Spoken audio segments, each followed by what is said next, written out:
İnkişaf etməkdə olan ölkələrdə fosil yanacaq layihələrinə, xüsusilə təbii qaz və kömür sahəsinə daha çox maliyyə ayrılmalıdır. Bu layihələr iqtisadi inkişaf və enerji təhlükəsizliyi üçün vacibdir. Bu sözləri ABŞ prezidenti Donald Trump BMT Baş Assambleyasında çıxışı zamanı bildirib. Trumpın fikrincə, yaşıl enerji qlobal iqlim problemlərinin yaranmasına, enerji sektorunun sarsılmasına və ən əsası Avropanın iqtisadi cəhətdən çökməsinə səbəb olub. Trump bəyan edib ki, Almaniya hökuməti yaşıl enerji eksperimentləri ilə ölkəni demək olar müflisləşməyə gətirib çıxarıb. Avropada elektrik enerjisinin həddindən artıq bahalaşması sosial rifahı da zədələyir. Fosil yanacaqlara keçid etməyin vacibliyini vurğulayan Trumpın çıxışındakı əsas diqqət çəkən məqam yaşıl enerjinin sadəcə Çinin maraqlarına uyğun olduğunu bildirməsidir. Bütün dünyanı yaşıl enerjiyə yönəldən Pekin hələ də fosil yanacaqdan istifadə edir deyə Trump qeyd edib.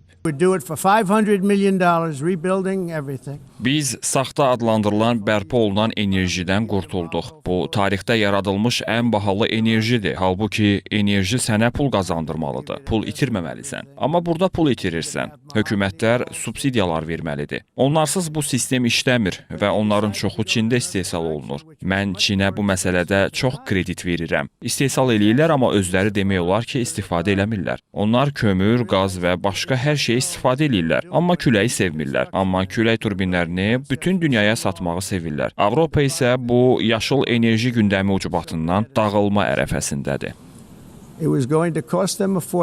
Təbii ki, bir qrup ekspert Trumpın yaşıl enerjini tənqid etməsi və fosil yanacağa qayıdış elan etməsini neft və qaz ehtiyatları ilə zəngin Birləşmiş Ştatların yeni bir oyunu kimi şərh edib. Yaşıl enerjiyə keçid başlayandan sonra dünyadakı iqlim dəyişikliyinə və enerji xərclərinin dəfələrlə artımına diqqət yetirdikdə isə ekspertlərin yanıldığını, Trumpın müəyyən mənada haqlı olduğunun fərqinə varırıq. İlk olaraq fosil yanacaqlar qlobal istiləşməyə gətirib çıxarır fikri atom elektrik stansiyalarını nəzərə almasaq yanlışdır. Üstəlik, Türkiyənin də üzərində çalışdığı yeni tip atom elektrik stansiyalarındakı təmiz enerji texnologiyalarını hesaba qatdıqda, bundan sonraki mərhələdə fosil yanacaqların dünyanın iqliminə köklü şəkildə təsir etməyəcəyini deyə bilərik. Dünyanın fosil yanacaq ehtiyatları baxımından zənginliyi və əldə edilən enerji dəyərləri fonunda sözü gedən enerji, əhalisi və ehtiyacları sürətlə artan ölkələr üçün ən böyük çıxış yoludur. Paralel olaraq dünyanın gələcəyi üçün vacibliyi vurğulanan və böyük yatırımlar edilən yaşıl enerji isə iqlim dəyişikliklərinin ən böyük səbəbkarlarından biri hesab oluna bilər. Quraşdırılan külək turbinləri, günəş panelləri, barajlarla əhatələnən və şirin su ilə təchiz edilən elektrik stansiyaları ekoloji tarazlığı və təbiətin balansını pozub. Bunu örnəklə göstərmək istəsək, yaşıl enerji çağırışı edən araşdırmaçıların bir tədqiqatını belə təqdim etmək olar. Misal üçün, əgər dövlətlər geniş Sahara çölünü solar günəş panelləri ilə örtsələr, ilk başlarda çox böyük enerji əldə ediləcək. Amma günəş şüalarının panellər tərəfindən udulması səbəbindən çölün temperaturu düşəcək və ərazi yağmurlu regiona çevriləcək. Məhz araşdırmaçıların bu örnəyindən yola çıxdıqda, dünyanın müxtəlif bölgələrində quraşdırılan yaşıl enerji təchizatlarının ekoloji balansı pozduğunun bir daha şahidi oluruq. Son illər isti regionların kəskin soyuması və tam tərsi hallar da bununla əlaqələndirilə bilər. Bütün bunların fonunda Trumpın fosil yanacağa qayıdışı ilə bağlı çağırışları dünyanın gələcəyi üçün vacibdir. Trump administrasiyası